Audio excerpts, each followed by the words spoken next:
안녕하세요. 저는 20대 남자입니다. 정말 그지 같은 일이 있어서 이렇게 글을 한번 써봅니다. 저는 23살일 당시 여자친구와 이른 결혼을 하여서 지금은 20개월의 아이를 두고 있습니다. 과거 제 인생은 그리 순탄치 않은 삶이었지만 결혼을 하며 제대로 똑바른 인생을 살아야겠다 다짐을 했기에 밤낮 없이 일을 하면서 열심히 살고 있었습니다. 하지만 부인은 항상 삶에 불만이 많았어요. 저희는 어린 나이에 결혼이라 돈이 없다 보니 저희 부모님이 얻어주신 15평의 빌라에서 시작을 하였습니다. 근데 이 집이 너무 작다면서 많은 불만과 이야기를 저희 부모님께 틈이 날 때마다 해댔고 그 말들을 못 이긴 부모님이 2년만 살고 나면 39평 아파트를 얻어주신다고 하였습니다. 제 부인은 늘 망상에 빠져서 사는 그런 사람이었습니다. 스스로에 대한 평가가 어마어마하게 후한 사람 있잖아요. 왜 그런 사람이요? 본인이 뭔가 엄청나게 대단한 사람이라고 생각하는 그런 사람. 딱 그런 사람이었어요. 저하고 결혼하지만 않았으면 어디 대단한 재벌이라도 만나서 결혼해서 편하게 살고 있을 거라는 둥. 뭐는 말 같지 않은 소리를 해대는데 참 현실감이 없더군요. 자신이 세상에서 제일 이쁜 줄 아는 그런 여자예요. 물론 이쁘긴 하지만 객관적으로 그 정도는 아닙니다. 그러면서 뭐 하나를 열심히 하기를 하나. 그냥 삶의 만족도라고는 1도 없이 불평불만만 많은 사람입니다. 그냥 정신을 못 차리는 여자였죠. 뭐 얼마 후면 이제는 제 부인도 아니게 되었지만요. 저희 지금 협의 이혼 중에 있거든요. 저는 와이프를 20살 때 처음 만나게 되었고 그때 잠깐 연애를 하다가 헤어지고 22살에 다시 만나게 된 것이었습니다. 술을 좋아하고 노는 거를 좋아하고 남자를 좋아하다 보니 딱 3박자가 맞아서 당시 여친이었던 와이프가 바람을 펴서 헤어진 거였는데 다시 만나보자 해서 또다시 만난 거였었거든요. 그때 딱히 만나는 사람도 없었고 정말 가벼운 마음으로 그러자 하며 다시 만났는데 저는 지금 그 순간을 살면서 최악의 선택으로 손꼽고 있습니다. 저 역시 술을 좋아하지만 와이프 정도는 아니에요. 이 사람 장난 아닙니다. 그러다 보니 만나는 도중에도 맘 편할 날이 없었네요. 남자 문제도 끊이질 않았으니까요. 한 번은 제가 와이프에게 말도 안 하고 와이프가 자취하는 집으로 몰래 찾아가 본 적이 있었습니다. 아니 그런데 웬 남자가 와이프 집에 있는데 그것도 제가 항상 가면 입고 있는 제 옷을 입고 있는 거예요. 그날 진짜 화를 참지 못해서 엄청나게 싸웠어요. 그런데 진짜 그냥 친구 사이라면서 되려 화를 내더라고요. 그래서 이래저래 싸우다가 또 제가 바보같이 넘어갔죠.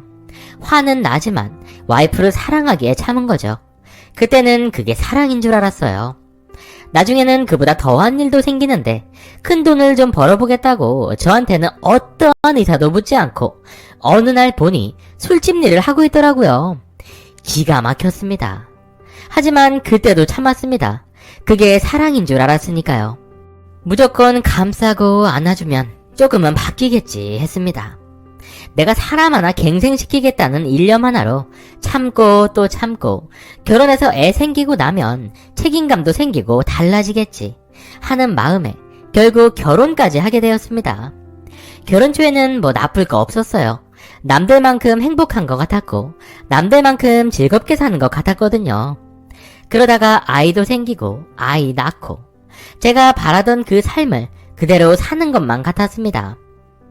그러나 얼마 안가 저의 부주의로 인해 제가 교통사고를 당하는 일이 생기면서 문제가 생기기 시작합니다. 생각보다 좀 크게 다친 탓에 혼자서는 거동이 좀 불편한 정도에 이르러서 재활을 해야 되는 일이 생겼어요. 그러다 보니 아이를 돌보고 있는 와이프에게 저까지 기댈 수는 없는 노릇이었고 돈벌이도 끊겼다 보니 어쩔 수 없이 부모님께 기대게 되었습니다. 그렇게 부모님 집으로 들어와서 살았어요. 근데 그때부터 와이프는 불만과 짜증이 하늘을 찌르기 시작했죠. 식구가 늘어나니 자기가 할 일이 많아져서 불편하다는 둥, 눈치가 보인다는 둥. 그런데 말만 그렇지 제가 볼 때는 별다르게 집안일을 하는 것도 없었고 눈치를 보는 것 같지도 않았어요. 오히려 눈치는 저희 부모님이 보셨죠. 짜증이 많고 늘 툴툴대는 와이프가 혹시나 신경 쓸까봐 불편할까봐 밤에 늦게 일부러 밖에서 두 분이서 저녁까지 드시고 집에 들어오는 날이 많았습니다. 그럼에도 불구하고 그칠 줄 모르는 와이프의 짜증에 결국 못 이긴 부모님이 간간히 집을 나가 다른 곳에서 잠을 주무시고 오는 일도 많았어요. 와이프의 기상시간은 언제나 아침 11시입니다. 그러니 저희 부모님은 며느리가 해주는 아침을 드신 적이 단 한 번도 없습니다. 그렇다고 해서 저녁을 차리느냐? 그것도 아니죠. 제가 같이 살면서 와이프가 저녁을 차린 것을 본 게 딱 2번입니다. 2번이라서 너무도 생생하게 기억이 납니다. 그조차도 차리려고 했던 것은 아닌 것 같은데 자기 먹으려고 차리는데 부모님이 그때 집에 들어오시니까 마지못해 하는 김에 조금 더 한 것 같은 뭐 그런 상황이었죠. 거기다가 청소는 단 한 번도 한 적이 없습니다. 애 보느라 힘들기 때문에 그런 일은 할 수가 없다 하고요. 뭔가 집안 식구들이 청소를 시작하는 분위기면 눈치를 보고 있다가 허리 아프다, 손목 아프다 등등 이런저런 핑계로 혼잣말을 하고는 방으로 쓱 들어가서 안 나옵니다. 그나마 하는 게 빨래였는데 지속옷이니 지가 맡기기가 좀 불편해서 아마 그랬던 것 같습니다. 그러면서는 애는 엄청나게 위한다면서 무조건 최고로 좋은 것과 유기농으로 된 것들만 사면서 돈을 엄청나게 쓰기 시작했죠. 저 솔직히 눈치 보였습니다. 제가 지금 일도 못하는 상황인데 부모님께서 생활할 때 쓸 것들을 사라며 그렇게 내어주신 카드를 마구마구 긁어대니까 제가 어찌 마음이 편하겠습니까? 보통 한 달에 500만원 정도의 카드값이 나왔으니 지금 생각해도 미쳤죠. 얹혀 사는 주제에 돈은 500만원씩이나 쓰고 있었으니 저는 이 불편한 상황이 싫어서라도 어떻게든 재활에 성공하려고 밤낮으로 감각이 무딘 다리를 이끌고 집 앞 공터를 걸어 다녔어요. 못 걷는 정도까지는 아니었지만 사고 후유증으로 다리에 힘을 쓰는 일은 못하겠더라고요. 아무튼 그냥 말없이 지켜만 보시던 부모님도 500만원은 좀 도저히 감당이 안 된다며 저에게 찾아와서 몰래 말씀을 하시더군요. 그럴 때마다 저는 항상 머리를 조아리며 죄송하다 말씀만 드렸어요. 와이프에게 말해보겠다고 이야기를 했고요. 근데 제가 와이프한테 이야기를 하면 지금 최소로 쓰고 있는 건데 뭐 줄일 곳이 어디 있다고 줄이냐며 지금 애한테 쓰는 돈이 아깝다고 하시더냐 하면서 급기야는 저희 부모님을 욕하기 시작했습니다. 남들은 손주를 안겨주면 어찌할 바를 모르고 너무 예뻐서 제발 그만 좀 해주라고 할 정도로 다 해준다는데 이놈의 집구석은 그 돈이 아까워서 그만 쓰라 그렇게 얘기를 한다면서 화를 냅니다. 제 욕이라면 모르겠지만 제 앞에서 부모 욕을 하는 와이프를 보니 눈이 돌아 참을 수가 없어서 저도 와이프 앞에서 처가 욕을 좀 했습니다. 장인 장모님이야말로 애 낳고 나서 뭐 하나 작은 선물이라도 해주신 것이 있냐고요. 솔직히 와이프가 사고를 많이 치다 보니 어려서부터 틀어져서 내놓은 자식으로 생각해서 신경도 안 쓰고 있거든요. 사실 제가 장인 장모라고 부르는 게 맞는 건지 모를 정도로 정말 결혼식 때 딱 그때만 봤습니다. 아마 결혼식 참석하신 것도 본인들이 부조한 거 받아가려고 그래서 참석을 하신 건 아닌지. 아무튼 그게 처음이자 마지막으로 뵌 것이었어요. 와이프는 그게 본인의 가장 큰 약점인데 그것을 건드렸다며 폭발하기 시작하는데 그때부터는 진짜 막장이었습니다. 그때부터 틀어지기 시작한 저희는 서로에게 점점 정이 떨어져 가고 있었어요. 그러던 어느 날 이 정신 나간 와이프가 아이를 놔두고 여행을 가겠다고 하는 겁니다. 처음에는 처갓집에 가겠다고 하더니 장모님이 아이를 안 데려올 거면 너 혼자는 오지 말라고 그렇게 하셨다 하더라고요. 애는 보고 싶지만 뭐 딸은 필요 없다 이건가? 했죠. 그러니 속상한 와이프는 이참에 여행을 가겠다고 그것도 바로 내일 떠나겠다고 선전포고를 하더군요. 근데 참 타이밍 한번 더러운 게 그날 밤 잠을 자는데 아이가 열이 많이 나고 고열이 심해서 응급실에 실려가는 상황이 발생했습니다. 새벽부터 난리였죠. 응급실을 다녀오며 그래도 이런 사단이 일어났으니 저와 저희 부모님은 그나마 다행일지도 모른다. 내일 당장 간다고는 안 하겠구나 하고 안도를 했습니다. 그런데 집에 와보니 그거랑 상관없이 무조건 가겠다는 거예요. 눈알이 뒤집히는 줄 알았습니다. 상황이 이렇게 되니 저희 부모님이 장모님께 전화하셔서 따님이 이런 상황인데 그냥 여행보다는 처가에 와이프를 머무르게 해줘도 좋지 않겠냐 정중히 여쭈어보았어요. 그랬더니 진짜 부모가 맞기는 맞는 건지 일 없다고 하시더라고요. 오히려 애가 그 지경이면 애를 좀 혼을 내라고, 그 애는 곱기에서 말을 안 듣는다며 그렇게 말하고 끊어버리셨어요. 황당했습니다. 옆에서 통화 내용을 듣고 있던 저도 말문이 막히더군요. 무슨 딸 이야기를 남 얘기하듯 저리 쉽게 말하는지. 아이도 워낙 예민한 아이라서 엄마 없이 잠도 잘 못 자는데 무조건 여행을 가겠다는 와이프를 말리기 위해 결국 저희 아버지께서 무릎만 안 꿇었지 진짜 싹싹 빌어가며 거의 애원조로 부탁을 하셨어요. 아이가 조금 더 크고 상황이 나아지면 그때는 네가 좋아하는 여행 충분히 가게 해줄 테니 지금은 조금 참아주면 안 되겠냐고요. 그 모습을 뒤에서 지켜보던 저는 우라가 치밀어서 그냥 아무 말도 안 하고 집에서 나와버렸습니다. 편의점에 가서 끊었던 담배도 사고 한 대 피려고 하다가 아이가 있는데 참아야지 어떻게 끄는 건데 하며 그냥 쓰레기통에 버리고 답답한 마음만 대충 진정시키고 다시 집으로 들어왔어요. 아니 그런데 집에 다시 들어와 보니 와이프가 이미 짐을 싸서 나갔더라고요. 저희 어머니는 나가는 그 장면을 보다 못 참고 결국 화가 터지셨고, 그런 어머니께 아내는 뭐라 쏘아붙이고 나갔다고 하더군요. 그 후 일주일간은 아무런 연락이 없었습니다. 그리고 일주일 후 연락이 와서 한다는 첫마디가 우리 별거 하자입니다. 그래서 제가 그거는 못하겠고 차라리 이혼을 하자 했죠. 그랬더니 아주 기다렸다는 듯이 와이프가 바로 그러자고 하더군요. 서류 준비되면 보자고 그러고 헤어졌죠. 근데 저는 솔직히 화는 나지만 이 사람을 너무너무 사랑했기에 그냥 이혼하자고 겁주면 그래도 조금 경각심을 가질까 싶어서 내뱉은 거였는데 저리 쉽게 하자고 해버리니 제 발등에 불이 떨어진 격이 되었습니다. 며칠 후에 제가 다시 전화를 해서 도저히 못 헤어지겠다고, 나 이제 재활도 거의 다 됐고 차라리 집을 얻어서 나가서 우리 셋이서 잘 살아보자고 얘기를 했죠. 아이를 위해서요. 그랬더니 생각을 좀 해보겠다며 만나서 이야기를 하자는 겁니다. 그리고 다음날 만나서 이야기를 했죠. 근데 갑자기 조건이 있다며, 이 조건이 충족돼야만 자신은 결혼 생활을 지속할 수 있다 합니다. 그래서 원하는 조건을 말해보라 했더니 이건 해도 진짜 너무 터무니가 없는 겁니다. 아파트를 해달라느니, 아이가 있으니 당장 차를 사줘야 된다느니, 새 식구가 살려면 돈이 필요하니까 시댁 부모님이 월에 250만원씩 보내주시겠다는 약조를 받아오라는 말까지. 집 필요하죠. 차 필요합니다. 근데 돈 벌어놓은 거 하나 없는 저희에게 그냥 이거는 너무 터무니없는 조건으로만 보였어요.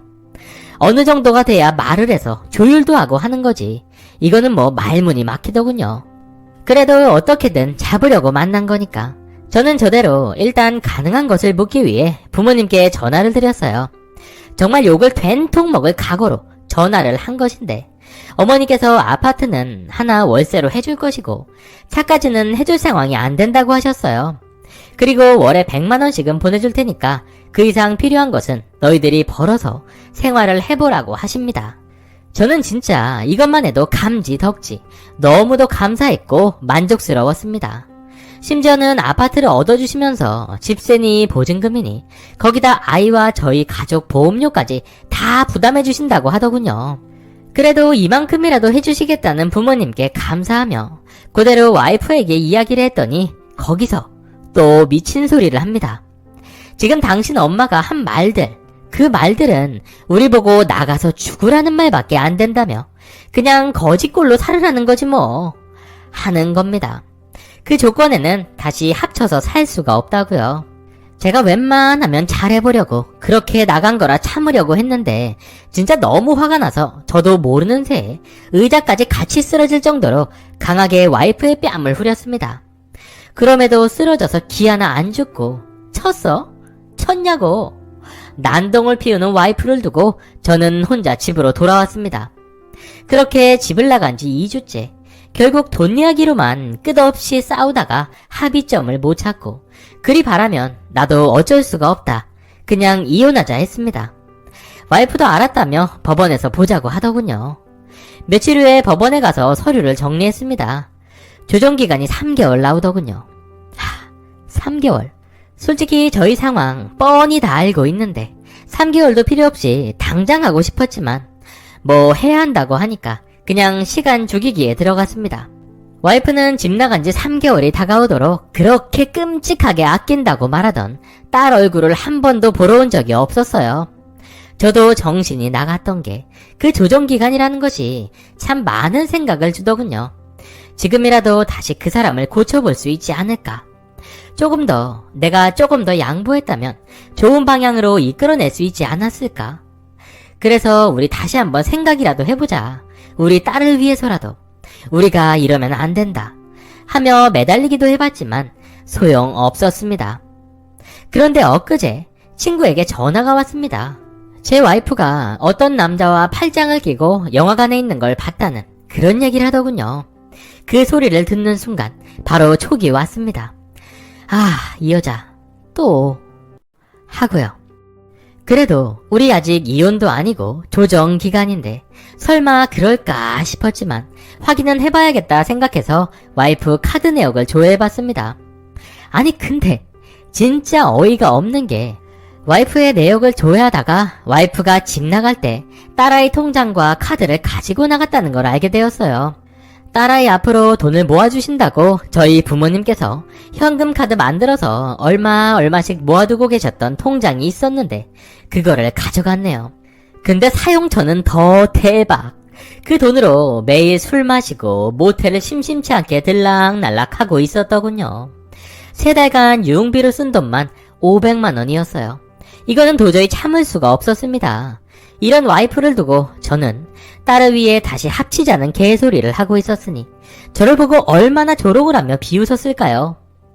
그런데 그런 제 속을 아는지 모르는지 지는 걸린 것도 모를 테니까 당당하게 주기로 했던 위자료나 준비하라며 호통을 치더군요.